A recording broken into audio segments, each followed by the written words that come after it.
नमस्कार दोस्तों, स्वागत है आप सभी का ऑनलाइन बॉडी स्टडी चैनल में। दोस्तों, आप सभी को पता है कि भाषा का भी नंबर जुटने वाला है। 30 नंबर का प्रश्न पूछा जाएगा, जिसमें 8 नंबर का आपका अंग्रेजी रहेगा, जो काफ़ी आसान देता है ना? काफ़ी आसान, कोई भी सेट में इतना आसान सेट नहीं करता है। इसलिए मैं अंग्रेजी आज इस वीडियो में अंग्रेजी मैं नहीं कराऊँगा, केवल हिंदी कराता हूँ। और हिंदी जो है वो 22 नंबर का पूछा जाएगा और ये काफ़ी मज़ेदार, काफ़ी डिफ़िकल्ट पूछता है हिंदी दोस्तों।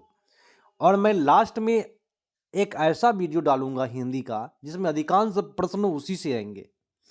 तो भाई शुरू करते हैं। हिंदी का, जनरल हिंदी का प्रश्न है प्रथम कि वाग प्लस मैं संधि क्या होगा? तो इसका संधि जो होता है वांग्मय हो जाता है। अस्त्रीकरण का विलोम क्या है? अस्त्रीकरण का होता है उल्टा निस्त्रीकरण। चंद्रमुखी शब्द में कौन सा समास है? तो कर्मधारय समास। ठीक है। चंद्र हो जिसका मुख तुड़ने के बाद कर्मधार जिसका लगने पर आता है। मेरे हाथ में कलम है, कौन सा कारक है? में। इसमें में लगा है तो कर्ता ने कर्म को इस तरह से करते करते आप जाइए तो आपको पता चलेगा कि में अधिकरण में पर आता है ना, तो आपका उत्तर चला जाएगा अधिकरण। अच्छे बच्चे कभी झूठ नहीं बोलते, इस वाक्य में अच्छे किस प्रकार का विशेषण है? गुण है भाई। अच्छा क्या है? गुण है। ओष्ठ महाप्राण व्यंजन वर्ण का उदाहरण कौन सा है? जिसे ओठ से निकलता है और महाप्राण है, व्यंजन है, तो उत्तर आपका चला जाएगा भ। अगला है कि अक्ल के घोड़े दौड़ाना मुहावरे का अर्थ बताना है। तो अक्ल के घोड़े दौड़ाना बोले तो केवल कल्पना में ही रहना, मतलब आप कल्पना ही डूबे हुए हैं। आत्मत्याग शब्द में कौन सा उपसर्ग है? तो आत, आत्मत्याग उपसर्ग पहले, प्रत्यय बाद में। तो आत्मत्याग में जो उपसर्ग है वह आत्म उपसर्ग है। मूर्धन्य अल्प प्राण घोष व्यंजन वर्ण का उदाहरण कौन सा है? तो उत्तर यहां पे जाएगा, मूर्धन्य की बात किया है तो हो जाएगा ड। इनमें कौन सी बोली पहाड़ी बोली है? इसी प्रकार का ही प्रश्न पूछा जाता है दोस्तों। मैं आपको पहाड़ी बोली, खड़ी बोली, जितने भी प्रश्न आता है पहाड़ी बोलियां के बारे में तो जरूर उसको कर ले, जो मैं आपको एग्जाम के पहले कराऊंगा। तो बुंदेली बोली जो है, बोली जो है, वह पहाड़ी बोली में नहीं आता है। कुमाऊनी आता है, जौनसाड़ी आता है, गढ़वाली आता है, लेकिन बुंदेली नहीं आता है दोस्तों। ये बीपीएससी टीआरई 2 में डायरेक्ट टकराया था यह प्रश्न, और ये सेट बना हुआ है पहले का। ठीक है, ध्यान से समझते चलिए आप। प्रश्न है कि परीक्षा के दिनों में छात्र दिन रात पढ़ते हैं, इस वाक्य में दिन रात क्या है? तो दिन रात में हाइफन लगा हुआ है, वो भी विपरीतार्थक शब्द है। तो दोस्तों वह द्विगु समास होगा सबसे पहले। और दिन रात क्या है? एक समय, बोले तो कालवाचक क्रिया विशेषण होगा। त्रिपुरारी का सही संधि विच्छेद बताना है। त्रिपुरारी तो त्रिपुर जोड़ अड़ी। अध्यापिका नृत्य सिखाएगी, इस वाक्य में क्रिया किस काल का बोध करा रही है? उत्तर होगा समान भविष्यत काल। पढ़ाएगी माने अभी पढ़ाई नहीं है, तो भविष्यत काल का है। मथुरा किस राज्य में है दोस्तों? मथुरा जो है वह ये किस प्रकार का वाक्य है? तो लास्ट में प्रश्न लगा हुआ है, तो प्रश्नवाचक वाक्य है दोस्तों। सॉरी, इनमें कौन सा शब्द हनुमान का प्रवासी नहीं है? महावीर तो होता है, हरीश होता है, मारुति होता है, लेकिन अगण्य नहीं होता है। ठीक है, उत्तर आपका बी जाएगा। चांद का मुंह टेढ़ा, इस वाक्य में कवि किस कवि की रचना है? तो मुक्ति बोध साहब लिखे हैं चांद का मुंह टेढ़ा। अतियुक्ति शब्द में कौन सा उपसर्ग है? अतियुक्ति तो अति उपसर्ग है दोस्तों। कृपया मेरी थोड़ी सी मदद करो, इस वाक्य में थोड़ी सी किस प्रकार का क्रिया विशेषण है? तो थोड़ी सी जो हो जाएगा वो परिणाम है भाई, थोड़ा कुछ। ठीक है। आई तो रोजी नहीं तो राजा, इस लोकोक्ति का अर्थ बताए। इसका अर्थ होगा कमाया तो खाया, नहीं तो भूखे सोया। ठीक है। राष्ट्रीय शब्द में कौन सा प्रत्यय है? उपसर्ग पहले, प्रत्यय बाद में। तो राष्ट्रीय में इया प्रत्यय है। कौन सा? लास्ट में क्या है? इया। तो राष्ट्रीय प्रत्यय। स्वदेश्य, स्वदेश्य का सही संधि विच्छेद बताए। स्वदेश्य, तो इसका सही संधि विच्छेद होगा स्व जोड़ उद्देश्य। नलीमा शब्द में कौन सा प्रत्यय है? तो नलीमा में लास्ट में क्या है? ईमा है, तो ईमा प्रत्यय। अल्प का विलोम शब्द बताए। अल्प का उल्टा क्या होगा? अधिक होगा ना। अधिक को कहते हैं अति, हो गया है ना। उत्तर डी पर चला गया।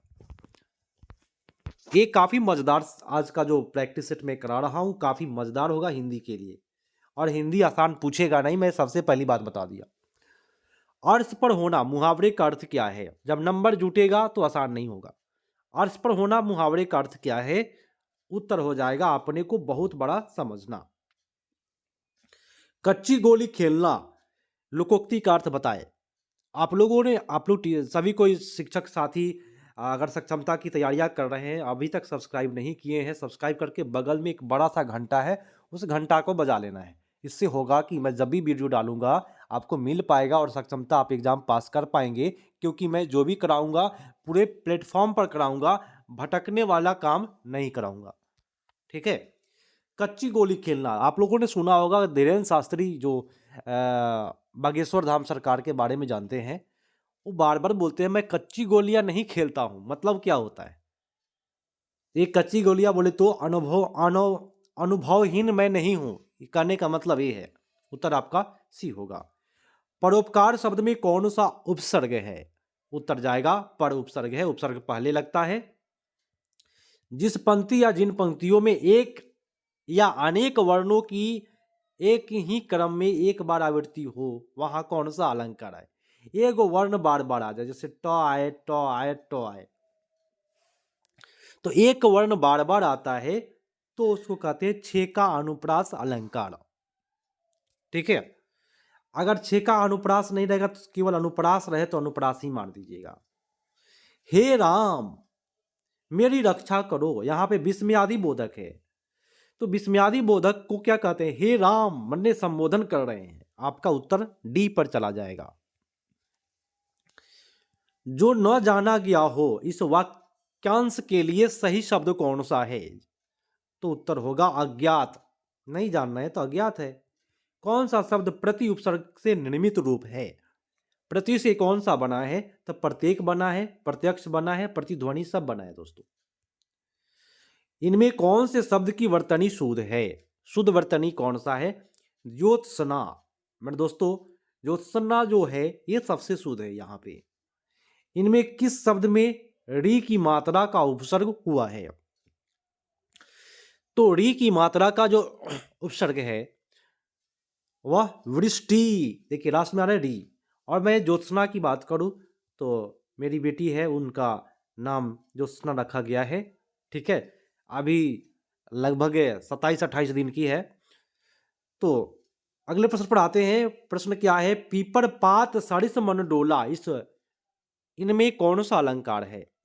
पीपर पात सरिस मन डोला, ये उपमा है भाई। उत्तर आपका ये इज द राइट आंसर। क्रिया के संबंध में, एक सेकंड, क्रिया के संबंध में कौन सा कथन सही है? तो क्रिया के उस अंश को धातु कहते हैं जो किसी क्रिया के प्राय सभी रूपों में पाया जाता है। अगला इनमें से आगे नाथ न पीछे पगहा लोकोक्ति का अर्थ बताना है। तो किसी तरह जिम्मेवारी का ना होना।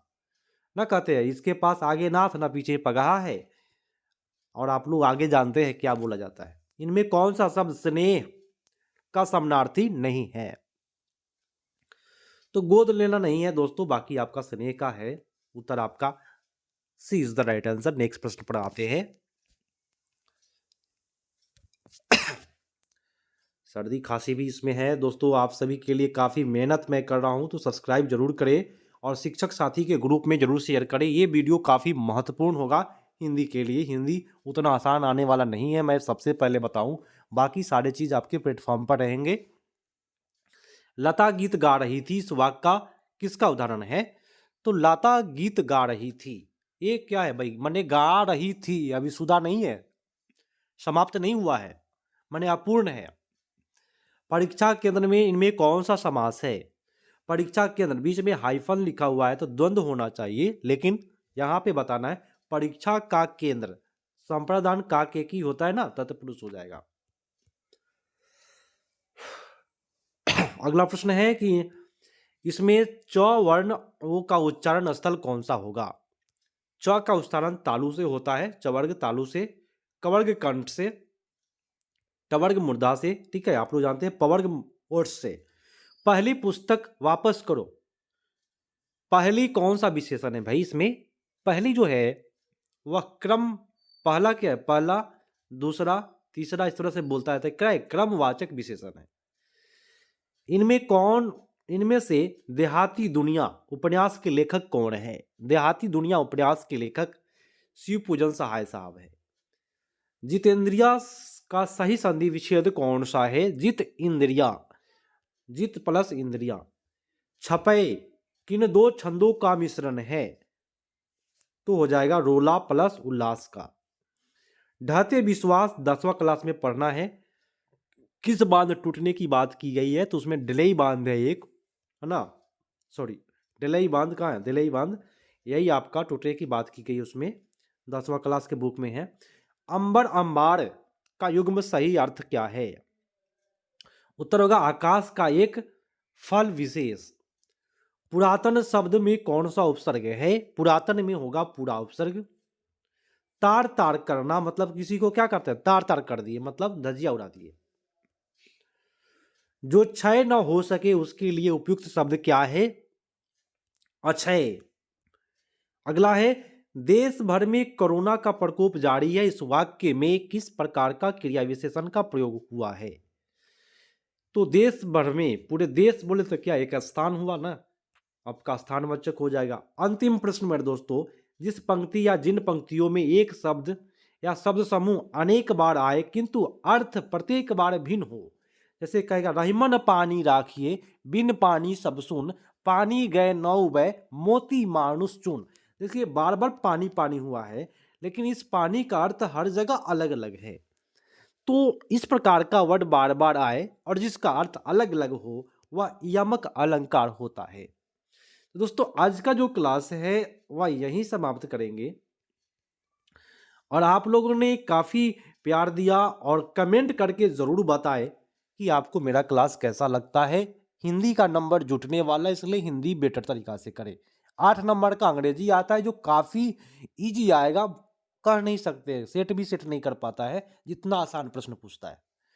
तो अभी तक सब्सक्राइब नहीं किए हैं तो सब्सक्राइब करके बगल में एक घंटा होगा दबा ले, बार बार कहता हूं, और लाइक नहीं किए हैं तो कर दीजिए। लाइक करने के फायदे मैं बताता हूं, आपके यूट्यूब चैनल में मेरा वीडियो ऐड होगा और आप उसको कभी भी आप देख सकते हैं लाइक वाले सेशन में जा करके। और शिक्षक साथी का तो ग्रुप प्रत्येक बीआरसी का होता है, ठीक है, मैं भी हूँ बीआरसी से जुड़ा हुआ हूँ मैं भी, तो उसमें शेयर जरूर करें ताकि जो भी शिक्षक साथी जो पुराने लोग हैं उन लोगों को ये वीडियो मिल पाए और अच्छे तरीका से भाई सक्षमता पास करें और सरकार को मुंहतोड़ जवाब दे। जो 3 चांस में जो बोला गया है कि निकाल दिया जाएगा, तो भाई फर्स्ट चांस में मुंहतोड़ जवाब दे दिया जाए ताकि सरकार पर एक बहुत बड़ा एक तमाचा लगेगा, ठीक है। तो फर्स्ट चांस में ही गर्दा उड़ा करके आना है। मिलते हैं अगले पार्ट में, तब तक के लिए धन्यवाद, जय हिंद।